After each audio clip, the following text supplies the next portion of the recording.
আহোমৰ 600 বছৰীয়া ইতিহাসৰ বিৰল চানেকি আহোমৰ ঐতিহাসিক ৰাজধানী গড়গাঁও অৱস্থিত কাৰেংঘৰত আজি ৰাজ্যৰ বিভিন্ন প্ৰান্তৰৰ 200 জনকৈ মলুঙক টাই আহোম উন্নয়ন পৰিষদৰ তৰফৰ পৰা প্ৰদান কৰা হয় এককালীন 30,000 টকা সাহায্য।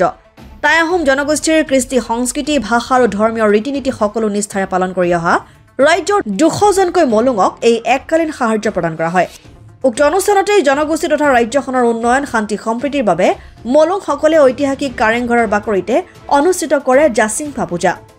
অনুষ্ঠানত 10 জন মলুঙক আনুষ্ঠানিকভাৱে চেক প্ৰদান কৰা হয় যদিও বাকীসকলক বেংক একাউণ্টৰ জৰিয়তে উক্ত আৰ্থিক সাহায্য প্ৰদান কৰা হ'ব।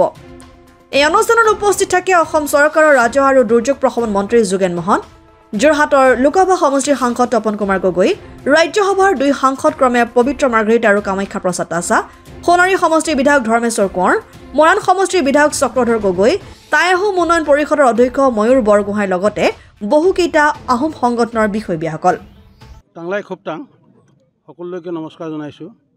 আজি আমাৰ পৰম সৌভাগ্য যে টাই আহোম ডেভেলপমেণ্ট কাউন্সিল টাই উন্নয়ন পৰিষদৰ জৰিয়তে আমাৰ মহসকলক আজি 200 জন মহক তেওঁলোকে এককালীন সাহায্য দিব বিচাৰিছে।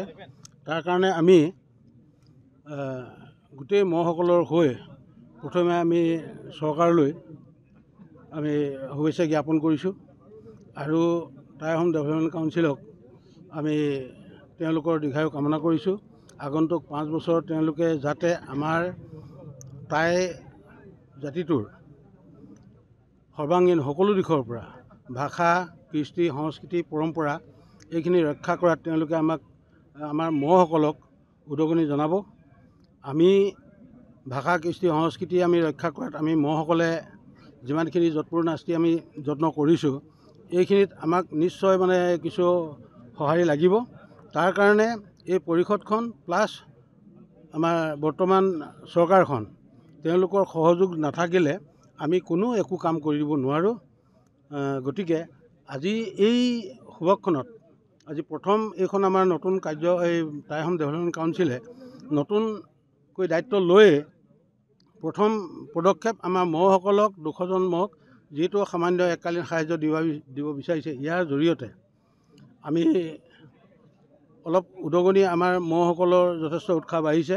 এতিয়া আৰম্ভণিতে আমাৰ আজি আপোনালোকে দেখিছে এই জাচিংফা আমি আমাৰ উপৰি পুৰুষ আমাৰ যিসকল ইয়াতে দুটা আছে প্ৰকৃতি পৰম্পৰা, যিসকল আমাৰ সৃষ্টিৰ শক্তি, এই সৃষ্টিৰ শক্তি ইয়াতে দিছে। প্ৰথমে জানচাইহোং হ'ল তেওঁলোকৰ আমাৰ প্ৰকৃতিৰ যিখিনি সৃষ্টি শক্তি। লেংডন হ'ল সকলো শক্তিৰ মূল উৎস গৰাকী, সৰ্বেসৰ্বা তেওঁ সম্ৰাট বুলি কৈছে। গোটেই প্ৰকৃতিৰ যিটো সৃষ্টি, প্ৰকৃতিৰ সৃষ্টিৰ তেওঁ সম্ৰাট। আৰু আছে আমাৰ বিদ্যাৰ মহান গৰাকী হ'ল জাচিংফা। গতিকে এই 3জন শক্তিক আমি আজি প্ৰথমে আৰম্ভণিতে আমি এই নৈবেদ্যৰ সৈতে আমি তেওঁলোকক পূজা সেৱা দি লৈছোঁ, যাতে আমাৰ কাম কাজবিলাক আগলৈ তেওঁলোকে ফিসকলে বা আমাৰ ইয়াতে দুটা আছে, এটা চাংফি আৰু এটা হ'ল দামফি। আমাৰ ঘৰৰ মৃতক দেৱতা সেইটো দামফি বুলি কৈছে। এতিয়া চাংফি আমাৰ যিসকলক দামফিসকলক মেইনটেইন কৰা চাংফিসকলে যদি তেওঁলোকক অকণমানকৈ যাতে কোনো বাধা বিঘিনি নোহোৱাকৈ কামখিনি পৰিচালিত কৰিব পাৰে, সেইকাৰণে আমি প্ৰথমে পূজা ভাগি দি লৈছোঁ। গতিকে আৰু ইয়াতে ধৰক আজি আমি আমাৰ অসমৰ বিভিন্ন ঠাইৰ পৰা আহি গোটেই মহখিনি আমি লগ খাইছোঁ আৰু লগ খাই আমাৰ ধৰক যিখিনি কৰণীয় আগলৈ ভাষা, সংস্কৃতি, পৰম্পৰা মেইন আমাৰ উদ্দেশ্য এইটোৱেই।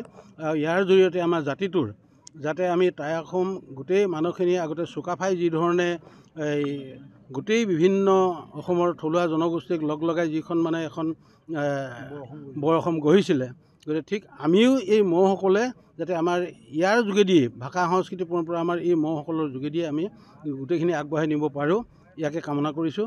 আৰু ইয়াৰ জৰিয়তে আপোনালোকৰ এইটো মিডিয়াৰ জৰিয়তেও আপোনালোকক প্ৰথমে ধন্যবাদটো দিব লাগিছে যদিও অকণমানকৈ তথাপিতো দিছোঁ, যাতে আমাৰ এই কাম কাজত আপোনালোকে কিছু বহুল প্ৰচাৰ কৰি চৰকাৰলৈ হওক আমাৰ পৰিষদে হওক সকলোৱে যাতে সহায়মূলক যুটীয়াভাৱে কামখিনি আগবাঢ়ি নিব পাৰোঁ, ইয়াকে কামনা কৰোঁ। টাই আহোম উন্নয়ন পৰিষদে আজি টাই আহোমৰ ভাষা সংস্কৃতি ধৰ্মীয় সকলো ৰীতি নীতি পালন কৰি অহা 200 মোলঙক 30,000 টকাকৈ এককালীন সাহায্য দিয়া আজি ব্যৱস্থা কৰিছে টাই আহোম ডেভেলপমেণ্ট কাউন্সিলে। আৰু এই যি প্ৰচেষ্টা এই প্ৰচেষ্টাৰ যোগেদি আমি টাই আহোম মোলঙসকলে যি ত্যাগ স্বীকাৰ কৰি আছে সেই ত্যাগ স্বীকাৰখিনি যাতে অহা দিনবিলাকত যাতে অন্যান্য যাতে মোলঙসকলক উৎসাহিত কৰিব পাৰে তাৰ কাৰণে ব্যৱস্থা গ্ৰহণ কৰা হৈছে। আৰু অসমৰ মাননীয় মুখ্যমন্ত্ৰী ডক্টৰ হিমন্ত বিশ্ব শৰ্মা ডাঙৰীয়াই প্ৰত্যেকখন ডেভেলপমেণ্ট কাউন্সিলকে যথেষ্ট সংখ্যক পুঁজি যোগান ধৰিছে। আৰু এই পুঁজিৰ দ্বাৰা প্ৰত্যেকটো জাতি জনগোষ্ঠীয়ে যাতে তেওঁলোকৰ জনগোষ্ঠীটো উত্তৰণৰ বাবে ভাল কাম কৰিব পাৰে তাৰ কাৰণে ব্যৱস্থা ইতিমধ্যে কৰিছে। আৰু তেনে এক অংশস্বৰূপেই আজি আমি টাই আহোম ডেভেলপমেণ্ট কাউন্সিলত 200 মোলঙক 30,000 টকাকৈ আমি দিয়া কাৰ্যসূচী আমি গ্ৰহণ কৰিছোঁ। আৰু অহা দিনবিলাকত টাই আহোম জনগোষ্ঠীৰ উত্তৰণৰ কাৰণে আমাৰ যি কাউন্সিল আছে কাউন্সিলখনে যথেষ্টখিনি কাম কৰিব পাৰিব। কিয়নো ইতিমধ্যে 2023 আৰু 24 বৰ্ষৰ কাৰণে 25 কোটি টকা আমাৰ কাউন্সিলৰ হাতত ইতিমধ্যে জমা আছে, যিখিনি আমি 31 মাৰ্চ 2024 আগত আমি গোটেইখিনি খৰচ কৰাৰ ব্যৱস্থা আমি ইতিমধ্যে কৰিছোঁ। আৰু তাৰপিছত অসমৰ মাননীয় মুখ্যমন্ত্ৰী মহোদয়ে ইতিমধ্যে কৈছে যে কাউন্সিলখনক যিমান পইচা লাগে 100 কোটি 200 কোটি বুলি নহয়, যিমান পইচা লাগে আমাক প্ৰপ'জেল দিবলৈ কৈছে সিমান তেওঁলোকে পুঁজি যোগান ধৰিব। আৰু আমিও আমাৰ কাউন্সিলৰ আজি প্ৰথমখন বৈঠক আমি কাৰেংঘৰ প্ৰাংগণতে অনুষ্ঠিত হ'ব এই কাৰ্যসূচীৰ পিছতেই।